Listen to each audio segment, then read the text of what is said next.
संभाव्य मंथा बात्यार प्रभाव रे गंजाम जिला पात्रपुर चिकिटी दिगपहंडी अंचल रे तुहा को तुहा मूषल धारा वर्षा लगी रही।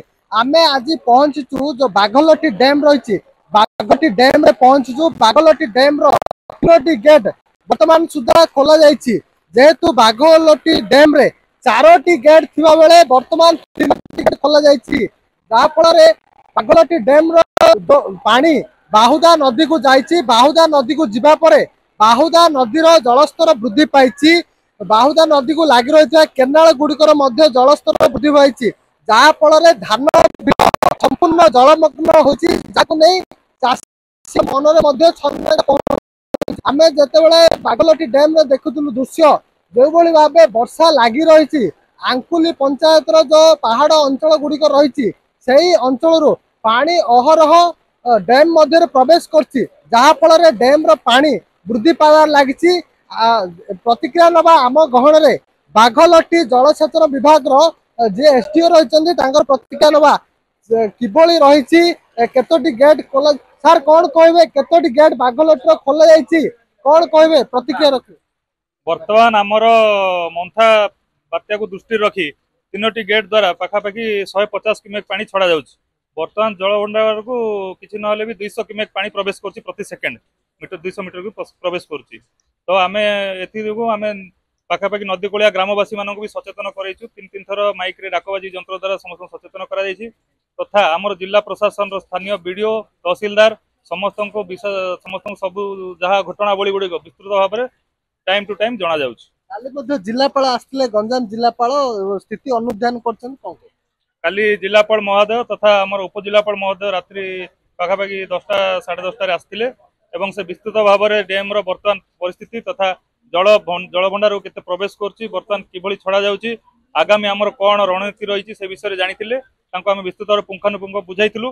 तथा से आमर जेहेतु श्रीकाकुलम गोटे आमर जलसेचन विभाग आंध्र प्रदेश रो अछि ताकू मध्य आमर जहा आमर डाटा अछि ताकू शेयर करिया कहिथिले तथा जिला प्रशासन सहित मध्य आमर डाटा बांटिया पे कहिथिले से सब आमे यथारीति चलिछ। देखंतु जेभली भाबे जो जलस्तर बाघलटी डैम रो जलस्तर वृद्धि पाइबार लागुछि। आमे एसडीओ को प्रतिक्रिया नउथिले आउ जणे रहिचंदी स्थानीय बुद्धिजीवी रहिचंदी तांकर मध्य प्रतिक्रिया नबा कोन कहबे आज्ञा जेहेतु बाघलटी रो जलस्तर वृद्धि पाइबार लागिछि कौन देखुचंदी किभली स्थिति रही कौन कह निहती भाव जितेबाला कि बन्या बात्या आसे गंजाम जिलार पात्रपुर ब्लॉक अंचल चैलेंज रही है प्रशासन पर बाघलटी जलभंडार प्रशासन तत्पर रही। गतकाली जिलापाल उपजिलापाल आसी विभागीय अधिकारी माने यथा संभव तांकर पानी निष्कासन करिसेंती तलिया अंचल रे समस्त को कहिसेंती जे सतर्क रहिबा विभिन्न लोक को चिठी मध्य होईछि। आपण माने देखुथिबे जो पहाड़िया अंचल रही आदिवासी अंचल रही जो लोक को स्थानांतरित करा जायछि शह शह लोक को स्थानीय विधायक डेरा पकई सेठी अछंती बीडीओ तहसीलदार और ब्लॉक रो 6-6टी टीम तुम्बा बुराताल और आंकुली पंचायत विभिन्न गाँव को जाई लोक मानक आनी बात्रा आश्रयस्थल रे रखी से रंधा खाद्य प्रदान करा जाउछि।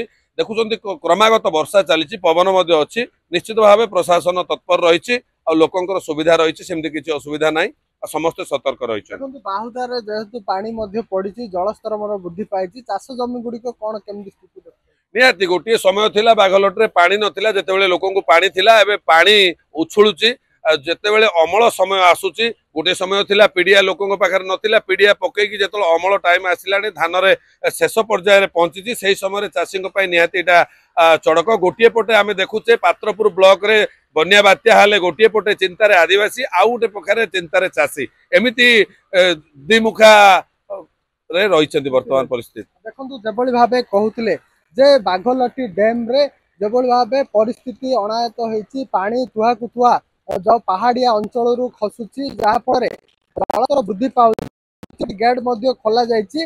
आम गहन रे किछि चाषी मध्य अछंती कोन कहबा किभली रहिची चाष जमी केमती पानी पानी वर्तमान पाइबेली कि पूरा बुडी जाइची